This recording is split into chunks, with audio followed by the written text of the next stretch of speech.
अच्छा जी, नेक्स्ट आपका जो टॉपिक है वो है प्रोलैक्टिन। प्रोलैक्टिन याद रखें कि बॉडी में जब भी लैक्टेशन और जो रिप्रोडक्शन है, यानी कि आपके लैक्टेशन और आपकी जो रिप्रोडक्शन का जो एक बैलेंस है, इसका जो एक डेलिकेट सिस्टम होता है जहाँ पे आपका जो प्रोलैक्टिन है वो सेंट्रल रोल प्ले कर रहा होता है। अब ये जो प्रोलैक्टिन है ये आपका कहाँ से रिलीज़ हो रहा था? आपका एंटीरियर पिट्यूटरी से। आपका प्रोलैक्टिन कहाँ से रिलीज़ हो रहा होता है? एंटीरियर पिट्यूटरी से।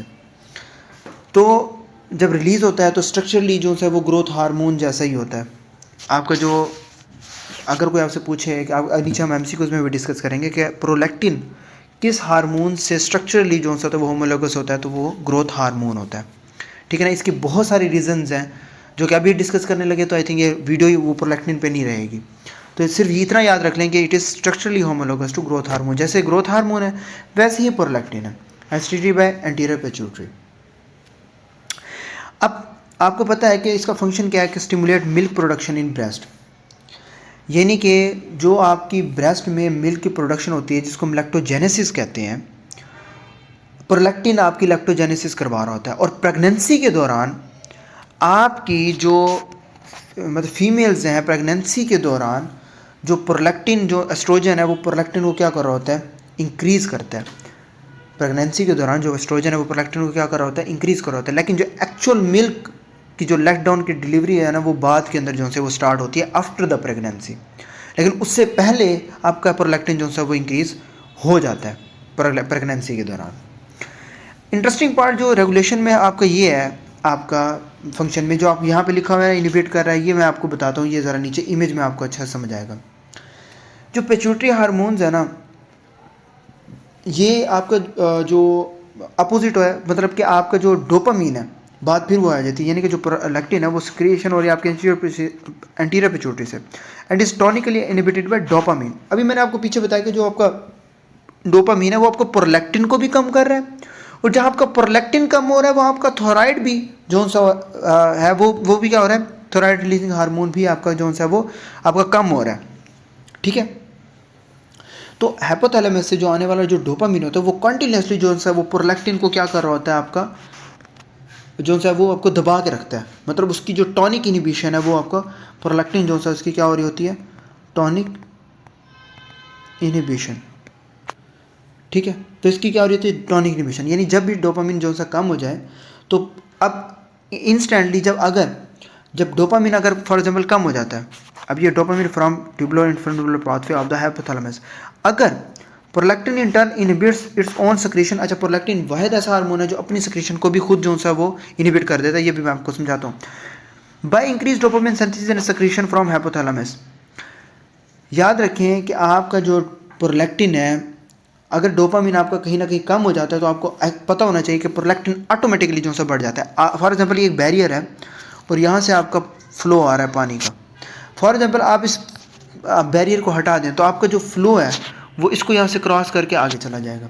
ऐसे ही जो डोपामिन है उसने आपके प्रोलैक्टिन को जो सा होता है वो कंट्रोल करके रखा होता है। लेकिन जैसे ही आपका प्रोलैक्टिन डोपामिन इनहिबिट होता है, चाहे एंटीसाइकोटिक ड्रग्स यूज़ कर रहे हो या मेटक्लोप्रामाइड जैसी ड्रग्स यूज़ कर रहे हो, उसकी वजह से आपका जो डोपामिन है वो क्या हो जाता है? आपका कम हो जाता है, जिसकी वजह से आपका जो प्रोलैक्टिन है वो आपका क्या हो जाता है? इंक्रीज़ हो जाता है।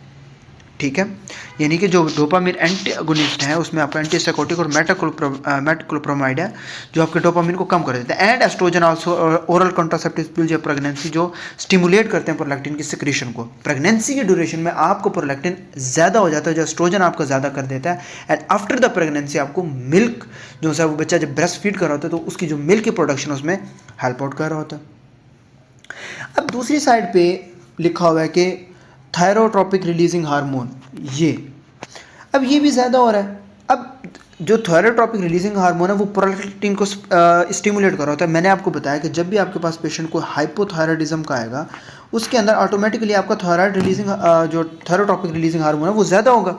अब जब वो ज़्यादा होता है तो उसकी वजह से जो थायराइड स्टिमुलेटिंग हार्मोन है वो ज़्यादा होते हैं। इसके ज़्यादा होने के साथ साथ आपका जो प्रोलैक्टिन है वो भी आपका ज़्यादा हो जाता है। ठीक है। तो हाइपोथायराइडिज्म में जब आपका टीआरएच इंक्रीज होगा उसी से आपका प्रोलैक्टिन भी आपका बढ़ जाता है, जिसकी वजह से आपका अल्टीमेटली जो गैलेक्टोरिया है वो डेवलप हो जाता है, जो गैलेक्टोरिया वो क्या हो जाता है, डेवलप हो जाता है। इंपॉर्टेंट इफेक्ट ये होता है कि जो प्रोलैक्टिन का रिप्रोडक्टिव सिस्टम पे इनहिबिटरी इफेक्ट होता है, उसको देखते हैं कि जो प्रोलैक्टिन है वो आपका गोनेडोट्रोपिक रिलीजिंग हार्मोन पे जाके जो सा उसको क्या कर देता है, इनहिबिट कर देता है, ठीक है, यानी कि इसको क्या कर देता है, सप्रेस। अब जब गोनेडोट्रोपिक रिलीजिंग हार्मोन सप्रेस हो जाएगा तो भाई बाकी का जितना भी प्रोसेस है वो क्या हो गया, ख़त्म, ठीक है। तो इसके बाद जब आपका प्रोलैक्टिन ज़्यादा होना स्टार्ट हो जाता है, इसलिए कहते हैं कि आफ्टर बर्थ बच्चे को आप मतलब 2 इयर्स का आपका गैप होना ज़रूरी है नेचुरली, क्योंकि प्रोलैक्टिन, क्योंकि बच्चा ब्रेस्ट फीड करता रहता है, स्टिमुलेशन मिलती है, ठीक है, बर्थ होती है, बच्चा जो सा वो ब्रेस्ट जो सा वो फीड करता रहता है, ठीक है। ये देखिए यहाँ पे लिखा हुआ है कि प्रोलैक्टिन पॉजिटिव टू द और मिल्क प्रोडक्शन। तो बात वो ये कि ब्रेस्ट फीड करता है, उससे आपकी जो स्टिमुलेशन मिलती है और उसकी वजह से आपको प्रोलैक्टिन जो सा होता है वो आपका जो सा वो बढ़ता चला जाता है। अब प्रोलैक्टिन बढ़ता चला जाएगा, आपका गोनाडोट्रोपिक रिलीजिंग हार्मोन सप्रेस होता जाएगा। तो जब FSH LH कम होंगे तो फीमेल में ओवुलेशन ही नहीं होगी, जब और मेल के अंदर जो सा होता है वो आपका स्पर्मेटोजेनेसिस जो सा होता है ये आपका डिक्रीज करवा देता है। इसी वजह से अगर आपकी बॉडी के अंदर आपका जो प्रोलैक्टिन है, आपका अगर प्रोलैक्टिन है वो अगर ज़्यादा है तो उसकी वजह से आपको इनफर्टिलिटी देखने को मिल सकती है, बिकॉज ऑफ GnRH आपका वो हो जाता है। एमनोरिया देखने को मिल सकता है, आपका जो गोनाडोट्रोपिक रिलीजिंग हार्मोन है वो आपका सप्रेस है। आपकी जो लिबिडो है इस पर आपका जो सा इफेक्ट हो सकता है, और लॉन्ग टर्म आपको जो सा वो ऑस्टियोपोरोसिस हो सकता है। अब ये जो जितने भी मैकेनिज्म है, ये मैकेनिज्म है ब्रेस्ट फीडिंग में नेचुरली यूज़ होता है। जब बेबी, वही मैंने आपको बताया कि जब सक करता है तो वो निप्पल की स्टिमुलेशन से आपका डोपामिन जो सा होता है वो कम हो जाता है, ठीक है। अच्छा, अब ये फीडबैक लूप है, इसमें ये होता है कि जो प्रोलैक्टिन है वो खुद हाइपोथैलेमस में जो सा वो डोपामिन को जो सा वो इंक्रीज़ करता है। जो प्रोलैक्टिन है वो खुद हाइपोथैलेमस में जाके अपनी जो सिक्रीशन है उसको क्या कर रहा होता है, इंक्रीज़ कर रहा होता है। और जैसे वो इंक्रीज़ करता है डोपामिन को, तो वो अपनी सिक्रीशन जो सा होता है वो क्या हो जाती है, सप्रेस हो जाती है।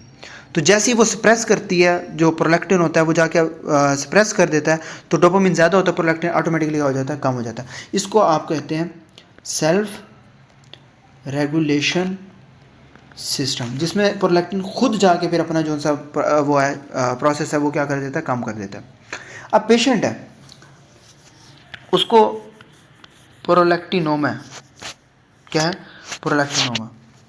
अब ये आपका एक पिट्यूटरी ट्यूमर होता है। इसके अंदर क्या होता है, पेशेंट जो सा होता है उसको गैलेक्टोरिया होता है, एमेनोरिया होता है, वही जो मैंने आपको बताया, इनफर्टिलिटी होती है, लिबिडो होता है, विजुअल डिफेक्ट होते हैं। इसमें आपने क्या करना होता है, प्रोलैक्टिनीमिया है, प्रोलैक्टिनोमा है, इसके अंदर क्या है, प्रोलैक्टिन बहुत ज़्यादा है, तो इसके अंदर आपने क्या देना है, डोपामिन एगोनिस्ट। और डोपामिन एगोनिस्ट में आपके कौन कौन से आ जाते हैं, आपके ब्रोमोक्रिप्टिन और कैबोर्गलिन, क्लियर। इसके अलावा वही बात वो हो जाती है कि ड्रग इंड्यूस हाइपरप्रोलैक्टिनीमिया, एंटीसाइकोटिक्स वगैरह, उसमें डोपामिन जो ब्लॉकर्स होते हैं जो हमने नीचे पढ़े हैं कि ये आपके क्या कर रहे होते हैं, आपके प्रोलैक्टिन को ज़्यादा कर देते हैं, फिर उससे गैलेक्टोरिया हो जाता है। फिर एक और बात जो हमने पढ़ी कि हाइपोथैलेमस की जो सा वो लिंक कैसे हो रहा होता है, कि हाइपोथैलेमस में जो आपका TRH है, हाइपोथैलेमस में जो आपका TRH है वो आपका ज़्यादा होता है, तो वो प्रोलैक्टिन को जो सा वो इंक्रीज़ कर देता है, उसकी वजह से भी आपको गैलेक्टोरिया हो सकता है। फिजियोलॉजिकली जो सा होता है वो आपको प्रेगनेंसी में आपका एस्ट्रोजन इफेक्ट की वजह से प्रोलैक्टिन ज़्यादा होता है, और ब्रेस्ट फीडिंग के अंदर आपका जो निपल स्टिमुलेशन है उसकी वजह से भी ज़्यादा हो जाता है। ऑल ओवर हमने क्या पढ़ा है कि एंटीरियर पिट्यूटरी से रिलीज़ हो रहा है, फंक्शन के अंदर आपको पता है कि मिल्क प्रोडक्शन है, और GnRH को इनहिबिट कर रहा है। GnRH इनहिबिट है किस वजह से, निपल की स्टिमुलेशन हो रही है, और SHS एस्ट्रोजन ने भी उसको बढ़ाया हुआ है। रेगुलेशन के अंदर आपको पता है कि डोपामिन उसको इनहिबिट कर रहा है प्रोलैक्टिन को। लेकिन अगर हम डोपामिन एंटागोनिस्ट मेडिसिन ले लें जो यहाँ पे लिखी हुई है, एंटीसाइकोटिक क्लोप्रामाइड, तो प्रोलैक्टिन कम और जो प्रोलैक्टिन है उसका फ्लो ज़्यादा, डोपामिन कम प्रोलैक्टिन ज़्यादा। लेकिन अगर आपका प्रोलैक्टिन फिर ज़्यादा हो गया, प्रोलैक्टिनोमा हो गया, तो आपने फिर डोपामिन एगोनिस्ट देना है, जिसमें आपका कैबोर्गलिन और ब्रोमोक्रिप्टिन आ जाता है, उसके अंदर आपका डोपामिन एगोनिस्ट देंगे तो प्रोलैक्टिन ऑटोमेटिकली कम। फिर आपका जो थायराइडिज्म है उसका जो सा वो आ जाता है लिंक कि TRH जब ज़्यादा होता है, जब तो हाइपोथायराइडिज्म होगा, T3 T4 कम है तो TRH ज़्यादा, उसकी वजह से आपका प्रोलैक्टिन भी ज़्यादा, और उसकी वजह से galactorrhoea. This is totally all the topic. अब आपके पास फीमेल आती है किस फीचर्स के साथ, एमेनोरिया है पेशेंट को, गैलेक्टोरिया है, और उसका जो प्रोलैक्टिन है वो बहुत ज़्यादा। सुन लें, एमसीक्यू आप खुद लिख लेना। सो this is the case of, मैंने भी आपको बताया, प्रोलैक्टिनोमा। ठीक है। अब पेशेंट आया, पेशेंट एंटीसाइकोटिक जो सा ड्रग्स यूज़ कर रहा है, क्या यूज़ कर रहा है, एंटीसाइकोटिक, और उसकी वजह से उसको उसका क्या हो रहा है, मिल्क जो सा वो डिस्चार्ज हो रहा है। तो इसमें हम क्या दे सकते हैं, हमने इसमें क्या देना है, डोपामिन ब्लॉकेड, यानी कि डोपामिन एगोनिस्ट जो होता है वो हमने देना है, ताकि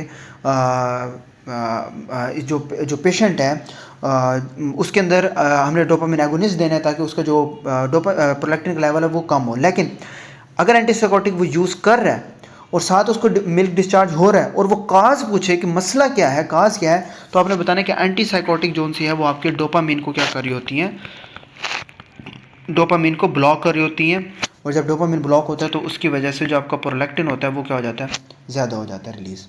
ठीक है। बाकी प्रोलैक्टिन जो सा इनफर्टिलिटी कैसे काज करता है, बिकॉज ऑफ GnRH को जो सा वो सप्रेस कर रहा होता है। And remember one thing, only pituitary hormone जो टॉनिकली इनहिबिटेड होता है, टॉनिकली खुद ब खुद, वो आपका होता है प्रोलैक्टिन। क्लियर। नेक्स्ट आपका आ जाता है थॉयराइड हार्मोन, वेरी इंपॉर्टेंट, हर साल एक ना एक क्वेश्चन इसमें लाजमी आता है। आपको इसकी रेगुलेशन और आपको इसका सोर्स पता होना चाहिए। पहले बात करते हैं कि थॉयराइड ग्लैंड बेसिकली है क्या। थॉयराइड ग्लैंड आपका फॉलिकल से बना होता है, ठीक है, आपके फॉलिकल से बना होता है, और उस फॉलिकल्स में जो एक फॉलिकल्स है उनके अंदर आपके फॉलिकुलर सेल्स भी होते हैं, ठीक है, जो कि आपके फॉलिकुलर सेल्स होते हैं, जो आपके क्या बना रहे होते हैं, T3 और T4, ये चीज़, ठीक है। और इसके अलावा कोलाइड होते हैं। कोलाइड कहाँ पे होते हैं, आपके सेंटर के अंदर होते हैं आपके कोलाइड, जो आपके एक प्रोटीन है थायरोग्लोबुलिन, जो आपके थायरोग्लोबुलिन जो सा प्रोटीन है इसकी क्या कर रहे होते हैं, स्टोरेज कर रहे होते हैं, यानी कि थायराइड ग्लोबुलिन अटैच, तो उसकी स्टोरेज जो सी इस प्रोटीन की क्या हो रहे होते हैं, अटैच कर रहे होते हैं। अब थायराइड के हार्मोन होते कौन कौन से हैं, मैंने आपको बता दिया T3 और T4, लेकिन आपको ये भी पता है कि आपका जो T4 है वो आपकी बॉडी के अंदर ज़्यादा होता है, लेकिन ये इनएक्टिव होता है। एक्टिव जो इसकी फॉर्म होती है वो आपकी कौन सी होती है, T3, जो यूज़ करने वाली होती है, ठीक है ना। और जो T3 होती है वो मोस्टली कहाँ से आती है, पेरिफेरल कन्वर्जन ऑफ T4, ठीक है, T4 से जो सा होता है वो होती है। तो T4 आपका जो सा होता है वो बॉडी के अंदर अप्रॉक्सीमेटली 90% होता है, और T3 जो सा होता है वो आपका 10% होता है, लेकिन ये आपकी कौन सी होती है, एक्टिव फॉर्म होती है। अब आप अगर ज़रा नीचे की तरफ आ जाएं कि हम इस इमेज को देख लेते हैं, बड़ी मशहूर इमेज है कि स्टेप 1 स्टार्ट कहाँ से होना है। मैं यहाँ स्टेप 1 लिखता जाऊँगा और मैं यहाँ से समझाता जाऊँगा। स्टेप 1 वो कहता है आयोडाइड अपटेक। यहाँ से आपका ब्लड से आयोडाइड जो सा होता है वो एंटर होता है आपका फॉलिकुलर सेल के अंदर। जब फॉलिकुलर सेल के अंदर एंटर होता है किसके ज़रिए, सोडियम आयोडाइड ट्रांसपोर्टर के ज़रिए, सोडियम आयोडाइड ट्रांसपोर्टर्स के ज़रिए। और स्टिमुलेट कौन कर रहा है इसको, TSH, stimulated by thyroid stimulating hormone, ठीक है। तो यहाँ से आयोडाइड आपका कहाँ आ जाता है, फॉलिकुलर सेल्स के अंदर। जब फॉलिकुलर सेल्स के अंदर आता है तो यहाँ पे आपकी जो थायराइड पेरोक्सीडेज है, एंजाइम है, वो आपके आयोडाइड को जब आपका ल्यूमन के अंदर जाता है तो वो एंजाइम जो TPO है वो उसको चेंज कर देता है एक्टिव आयोडीन में। किस में चेंज कर देता है, एक्टिव आयोडीन में। कौन कर रहा है, थायराइड पर ऑक्सीडेज, थायराइड पर ऑक्सीडेज इसको किस में चेंज कर रहा है, आयोडीन में। फिर उसके बाद सेकंड स्टेप इसका क्या हो गया, oxidation of iodide into iodine, ये स्टेप 2 है। स्टेप 3 क्या है, ऑर्गेनिफिकेशन। ऑर्गेनिफिकेशन में क्या है कि जो आयोडीन है ये आपका बाइंड करता है टायरोसिन जो रेजिड्यू होते हैं उनके ऊपर, विच इज़ थायरोग्लोबुलिन। यानी कि आपका जो आयोडीन है वो आपको थायरोग्लोबुलिन के साथ क्या कर जाता है, अटैच हो जाता है। ठीक है, ये दोनों अटैच होके ऑर्गेनिफिकेशन में दो चीज़ें बना देते हैं, विच इज़ योर MIT, क्या बना देते हैं आपके MIT और DIT। MIT क्या है, मोनोआइडो टायरोसिन, और डाईआइडो टायरोसिन। तो ये दोनों आपकी क्या बना देते हैं, MIT और DIT। फिर आपका जो सा फोर्थ स्टेप आ जाता है वो आता है आपका कपलिंग का। कपलिंग में क्या होता है कि आपका MIT और DIT, MIT बन जाता है DIT के साथ मिल के T3, और DIT मिल के बना देते हैं आपके T4। और ये पूरा प्रोसेस किसके थ्रू हो रहा होता है, थोराइड पर ऑक्सीडेज एंजाइम। मोस्ट इंपॉर्टेंट, किसके ज़रिए हो रहा होता है, थोराइड पर ऑक्सीडेज एंजाइम। क्लियर हो गया, कपलिंग का हो गया। पांचवा स्टेप होता है स्टोरेज का। स्टोरेज, यहाँ पे आपके ये थायरोग्लोबुलिन के साथ अटैच हो गए, MIT, DIT। ये मैं बता रहा हूँ सिर्फ, T3 T4 आपके जोन से होता है। यहाँ से ये आपके एंडोसाइटोसिस का मतलब होता है सेल के अंदर आ जाना, फॉलिकुलर सेल्स के अंदर आपके ये आपके आ गए। ठीक है, T3 T4 आपके जोन से वो आपके आ गए। MIT DIT ये सारे, ये MIT है DIT है, ये आपके आ गया सेल के अंदर। यहाँ पे आपके जो कोलाइड्स होते हैं, मैंने अभी आपको जो ऊपर पढ़ाया है, कोलाइड जो से सेंटर होते हैं उसके अंदर स्टोर्ड हो जाते हैं as a thyroglobulin, stored in colloid as thyroglobulin. अब जो थोराइड है वो यूनिक होता है to stores hormone extra cellular, यानी कि बाहर से जो से हार्मोन्स हैं वो बाहर की तरफ जो सा होता है वो स्टोर करने की सलाहियत रखता है। 6 का में आपने करना है रिलीज़। यहाँ से जब आपका सेल से रिलीज़ होता है आपका ब्लड सर्कुलेशन के अंदर, उसमें आपकी लाइसोसोमल जो सा होता है वो ब्रेक डाउन होती है। ठीक है ना, मतलब थायरोग्लोबुलिन जब एंडोसाइटोज हो जाता है यानी कि सेल के अंदर जाता है, वहाँ पे आपकी लाइसोसोमल की ब्रेक डाउन होती है, और वहाँ से आपकी T3 और T4 जो होते हैं वो ब्लड के अंदर चले जाते हैं बाय लाइसोसोमल ब्रेक डाउन। ठीक है, यहाँ पे आपका क्या हो गया, ये आपका रिलीज़ हो गया। ठीक है, फिर उसके बाद आपकी हो गया 6 स्टेप। इसके बाद आपने पढ़ना है कि जब आपका ये ब्लड सर्कुलेशन के अंदर रिलीज़ हो गया तब आपने क्या पढ़ना है। थायराइड हार्मोन जो होते हैं वो लिपोफिलिक होते हैं। क्या होते हैं, लिपोफिलिक, यानी कि उनको कैरी, कुछ मतलब जैसे हमने हॉस्पिटल जाना है तो हमें सवारी की ज़रूरत है, तो हमने बाइक पे बैठ के जाना है, दैट से उन्हें भी ज़रूरत होती है। इसलिए जो आपके T3 या T4 होते हैं जब वो ब्लड के अंदर जाते हैं तो उनको लेके जाने वाला होना चाहिए। तो उनको लेके जाने वाला कौन होता है, थोराइड बाइंडिंग ग्लोबुलिन। जो बाइंडिंग प्रोटीन होता है उसमें क्या आता है, थोराइड बाइंडिंग ग्लोबुलिन। तो थोराइड बाइंडिंग ग्लोबुलिन जो होता है वो उन्हें लेके जाते हैं। इसमें एल्ब्यूमिन भी आ सकता है और ट्रांसथायरेटिन भी आ सकता है, सिर्फ नाम याद रख लें, और वो हार्मोन जो एक्टिव हों। फिर उसके बाद जो से होती है इनकी पेरिफेरल कन्वर्जन होती है। ठीक है, पेरिफेरल कन्वर्जन क्या होती है कि जो T4 होता है वो आपका T3 और रिवर्स T3 के अंदर चेंज होता है विद द हेल्प ऑफ 5-आयोडीनेज एंजाइम। इसमें 3 टाइप्स आपने याद रखनी है। टाइप 1 में लिवर किडनी, टाइप 2 में ब्रेन पिट्यूटरी, और टाइप 3 में रिवर्स T3 यानी कि इनएक्टिव फॉर्म। अब ये जो सारा प्रोसेस होता है, ये पूरा प्रोसेस जो 6 बार होता है, ये आपके जो ड्रग्स होते हैं प्रोपाइलथायरोसिल या बीटा ब्लॉकर या ग्लूकोकॉर्टिकॉइड्स वो इनिबिट कर रहे होते हैं, वो हम आगे जाके पढ़ते हैं। खैर, अब यहाँ पे जब इसकी कन्वर्जन हो गया T4 के T3 या रिवर्स T3 के अंदर, उसके बाद आपके जो T सेल्स होते हैं ये आपके डाउन स्ट्रीम जाते हैं, यानी कि ये आपके सेल के अंदर एंटर होते हैं जो T3 होते हैं, और वहाँ आपके न्यूक्लियर रिसेप्टर के साथ बाइंड कर जाते हैं और एक्ट करते हैं स्टीरॉयड हार्मोन के ज़रिए। ठीक है, और देन जब आपका ज़रूरत होती है तो आपके जो ये T3 हार्मोन है फिर वो क्या हो जाते हैं, आपके रिलीज़ हो जाते हैं। ठीक है, so this is the whole process. पहले स्टेप में आयोडीन में change with the help of from the follicular cells with the help of thyroid क्या कहते हैं सोडियम आयोडाइड ट्रांसपोर्टर्स। आयोडीन में फिर चेंज हो जाता है with the help of thyroid peroxidase. मैं लिख देता हूँ थोराइड परऑक्सीडेज। और यहाँ भी ऑर्गेनिफिकेशन में MIT-DIT बनाते हैं with the help of thyroid peroxidase. फिर उसके बाद वो थोराग्लोबुलिन के साथ आपके अटैच होते हैं MIT-DIT, वो एंडोसाइटोज्ड होते हैं यानी कि सेल के अंदर जाते हैं। वहाँ पे आपकी कपलिंग होती, मतलब आपकी पहले कपलिंग होती है MIT के साथ, MIT के साथ T3 T4 बनते हैं। फिर उसके बाद आपके एंडोसाइटोज होते हैं, फिर सेल के अंदर जाते हैं, वहाँ आपके लाइसोसोमल ब्रेकडाउन होती है और फिर वहाँ से रिलीज़ होते हैं, सर्कुलेशन में आते हैं। सर्कुलेशन में आने के बाद आपकी जो T4 है उसकी कन्वर्जन होती है, और वो कन्वर्जन करवा रहा होता है आपका 5-डायोएडिनेज एंजाइम। ये एंजाइम ये कन्वर्जन करवाता है एट दैन T3 जो सा वो जाके आपके स्टोर हो जाते हैं, आपके न्यूक्लियर रिसेप्टर के साथ बाइंड हो जाते हैं और एक्ट करते हैं एज अ स्टीरॉयड हार्मोन। ठीक है, ये सारा आपने जो सा यहाँ से पढ़ लेना है। फंक्शन में क्या है, पहले वो लिखता है कि ब्रेन की जो सा डेवलपमेंट। अब फॉर एग्जांपल आपकी ब्रेन के लिए इसलिए इंपॉर्टेंट है कि अगर बच्चों के अंदर अगर डेफिशिएंसी हो तो उसमें चांस होता है क्रिटिनिज्म होने का, वो भी हम आगे पढ़ते हैं। तो ब्रेन मैच्योरेशन के अंदर हेल्प करती है। बोन ग्रोथ के जो सा होता है वो हेल्प कर रही होती है आपकी, क्योंकि आपका जो ये वर्क कर रहा होता है, ये ग्रोथ हार्मोन के साथ वर्क कर रहा होता है, इसलिए आपकी जो स्केलेटल ग्रोथ है उसके अंदर इंपॉर्टेंट रोल प्ले जो सा होता है वो कर रहा होता है।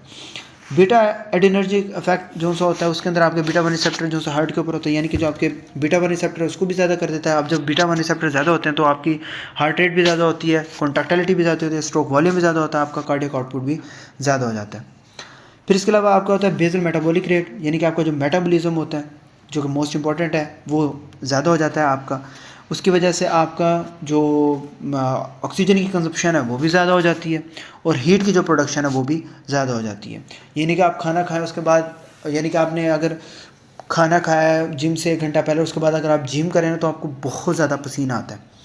क्लियर? उसकी वजह क्या है कि आपका जो मेटाबॉलिक रेट है वो क्या हो जाता है, ज़्यादा हो जाता है। और समटाइम आपने ये भी देखा है कि आप जब खाना खा जाते हैं तो आपको बहुत ज़्यादा गर्मी भी फील हो जाती है, आपका जो टेम्परेचर है वो बड़ा गर्म हो जाता है आपका बिकॉज ऑफ मेटाबॉलिक रेट।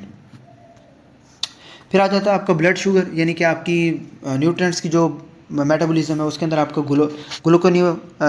ग्लूकोजिनोलाइसिस है या ग्लूकोनियोजेनेसिस, यानी कि ग्लूकोज की अब्जॉर्प्शन भी है, लिपोलाइसिस भी है, प्रोटीन की टर्नओवर वगैरह भी है। इसके अलावा आपका ब्रेकडाउन है लिपिड्स की, जिसमें आपका लिपोफेसिस भी हो रहा है। और इसके अलावा आपका क्या स्टिमुलेट कर रहा है, सर्फेक्टेंट की सिंथेसिस इन बेबीज़, यानी कि आपका जो सर्फेक्टेंट है जो आपको कोलैप्स होने से बचाता है आपके लिवर को, उसकी सिंथेसिस में भी आपको हेल्प आउट कर रहा होता है आपका थोराइड हार्मोन। ठीक है, रेगुलेशन में क्या है, सेम वही है कि आपका हाइपोथैलेमस से रिलीज़ होगा इनटू द पिट्यूटरी, और पिट्यूटरी से आपका कहाँ जाएगा, थॉराइड। ठीक है, अब हाइपोथैलेमस में आपका क्या होता है, थॉराइड रिलीजिंग हार्मोन की सिस्टम वो करेगा पिट्यूटरी पे, पिट्यूटरी से रिलीज़ होगा थॉराइड स्टिमुलेटिंग हार्मोन, वो आपके थॉराइड स्टिमुलेटिंग हार्मोन रिसेप्टर्स पे जाएंगे और वहाँ से आपके T3 और जो T4 होते हैं कोलाइड के अंदर, वो क्या होते हैं, रिलीज़ करवा देते हैं। ठीक है, अगर TSH ज़्यादा है, ठीक है, तो इट मीन्स कोल्ड, यानी कि बच्चों को क्या लगेगी, उसको क्या लगेगी, ठंड। अगर TSH जो सा है वो कम है तो वो बिकॉज ऑफ डोपामिन, सोमेटोस्टेटिन या ग्लूकोकॉर्टिकॉइड्स। क्लियर? हाइपरथायराइडिज्म और हाइपोथायराइडिज्म जो सा होता है वो हम आगे कंडीशन में पढ़ेंगे। मैं एक दफ़ा रीड आउट करवा देता हूँ। फॉलिकल ऑफ थॉराइड है वो मैंने आपको बताया था कि कन्वर्जन कौन करवा रहा होता है, आपकी 5-डीआयोडीनेज, जो मैंने आपको इस प्रोसेस के अंदर बताया कि 5-डीआयोडीनेज आपकी कन्वर्जन करवा रहा होता है। T3 in the peripheral tissue, मैंने आपको बताया peripheral conversion is inhibited by. अब जो सी कन्वर्जन हो रही होती है ना 5-डीआयोडीनेज की, ये वाली कन्वर्जन, अब ये कुछ जो ड्रग्स होती हैं वो इनहिबिट कर देती हैं। उन ड्रग्स के अंदर आपके ग्लूकोकॉर्टिकॉइड्स होते हैं, बीटा ब्लॉकर्स होते हैं और PTE होते हैं। ये तीनों अगर जैसे आप जब आप पढ़ेंगे ना primary hyperthyroidism, secondary hyperthyroidism, tertiary parathyroidism,